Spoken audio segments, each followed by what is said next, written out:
નમસ્કાર, આપ જોઈ રહ્યા છો સ્પાર્ક ટુડે ન્યૂઝ। સાવલીના લામડાપુરાના ગ્રામજનોએ સાવલી ટીડીઓને ગામનું તળાવ પૂરી ગેરકાયદેસર રસ્તો બનાવ્યો હોવાના આક્ષેપ સાથે લેખિતમાં રજૂઆત કરી છે। રાજ્યમાં નગર અને ગ્રામ તળાવોને ઊંડા અને સુશોભિત કરાઈ રહ્યા છે, તેવામાં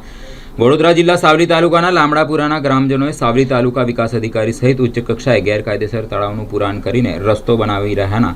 આક્ષેપ સાથે લેખિતમાં રજૂઆત કરી હતી, જેની કાર્યવાહી ન થતાં આજે લામડાપુરાના ગ્રામજનોએ સાવલી તાલુકા પંચાયત કચેરીએ પહોંચી આજે યોગ્ય અધિકારી પાસે તપાસ કરાવી કાર્યવાહી હાથ ધરવા લેખિત અને મૌખિક રજૂઆત કરતા જણાવ્યું હતું કે આ ગામ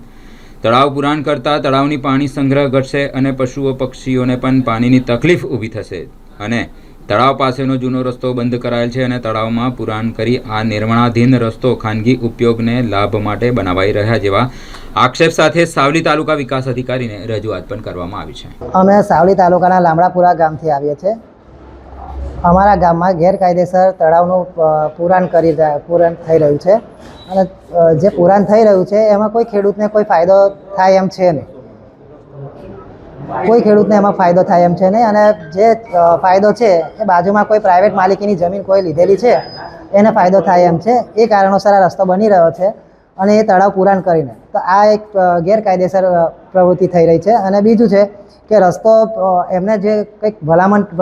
પત્ર લખેલો છે કે ઠરાવ આપેલો છે કંઈક મામલતદાર સાહેબને, એમાં એવું છે કે માત્ર ભલામણ પત્ર છે અને એમાં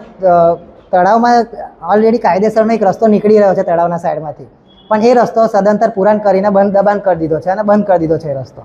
હવે આ બાબતની રજૂઆત અમે 12/3/2026ના રોજ ટીડીઓ સાહેબને કરેલી હતી, તો એ ટાઈમે સાહેબે અમને એવો જવાબ આપ્યો હતો કે 2-3 દિવસમાં કોઈ અધિકારી આવશે કાં તો કોઈ એમના કારકુન આવશે કે કોઈ બી આવશે પણ એનું નિરાકરણ લાવશે, પણ આજ રોજ સુધી આજે 1 મહિનો થયો તે છતાં કોઈ તપાસમાં આવ્યું નથી કોઈ અધિકારી કે કોઈ પણ। બીજું એ વાત છે કે આ બાબતની રજૂઆત અમે મામલતદાર સાહેબ, ટીડીઓ સાહેબ, ડીડીઓ સાહેબ, ડેપ્યુટી કલેક્ટર સાહેબ, કલેક્ટર સાહેબ, મુખ્યમંત્રી સાહેબ બધાને રજૂઆત કરી છે, તે છતાં આનું કોઈ નિરાકરણ આવતું છે નહીં। તો આ કારણોસર અમારે આજ રોજ ફરી આવવું પડ્યું હતું ટીડીઓ સાહેબને મળવા માટે